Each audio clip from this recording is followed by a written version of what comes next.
Sócrates, 470 a 399 a.C. Nasceu em Atenas, Grécia. Abandonou a preocupação com o mundo físico, natureza, e passou a preocupar-se com questões metafísicas, ou seja, que vão além do mundo físico, como bom, belo, justiça, virtude, coragem, etc. Nada escreveu, e de seus ensinamentos temos conhecimento através do diálogo de Platão. Foi mestre de Platão. Seus métodos de ensino consistiam na ironia e na maiêutica. Conversava com pessoas em praça pública e nada cobrava para ensinar. Incomodou muita gente em sua época, principalmente os sofistas, pois estes acreditavam ser impossível conhecer a verdade e cobravam muito caro para ensinar. Foi considerado pelo oráculo de Delfos o homem mais sábio de Atenas. Apesar de ter sido considerado o homem mais sábio, humildemente dizia: só sei que nada sei. Admitia a própria ignorância sobre determinados assuntos para então adquirir um conhecimento verdadeiro. Foi condenado à morte por corromper a juventude ateniense através de seu ensinamento, e foi também acusado de ateísmo e de zombar da quantidade da personificação dos deuses. Platão, considerado um dos clássicos da filosofia, foi discípulo de Sócrates. Todas suas obras são em forma de diálogo. Sua doutrina principal é das ideias, também conhecida como mundo das ideias ou teoria das formas. As ideias são entidades imutáveis e eternas do pensamento e servem para explicar a aquisição dos conceitos e significado das palavras.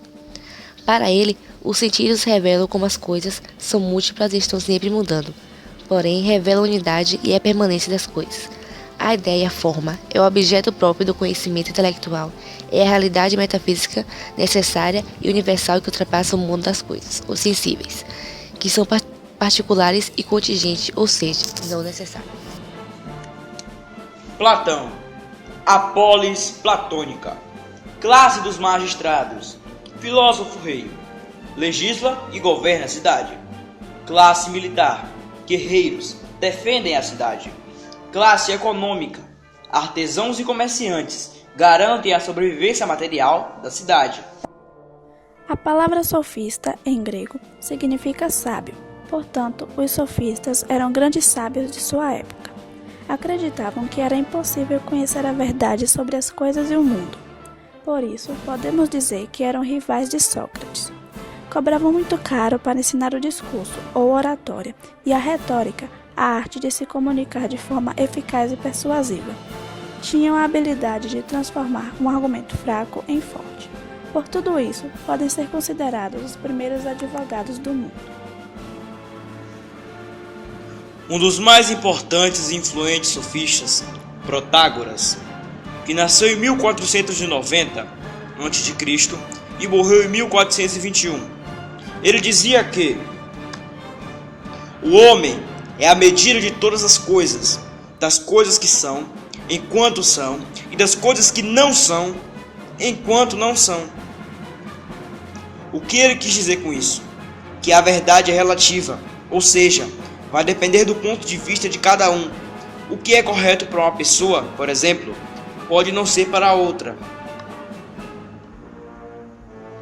Nasceu em 487 a.C. e morreu em 380 a.C. Sofista que acreditava que a persuasão era essencial aos homens. Dizia que nada existe que possa ser conhecido. Se pudesse ser conhecido, não poderia ser comunicado. Se pudesse ser comunicado, não poderia ser compreendido.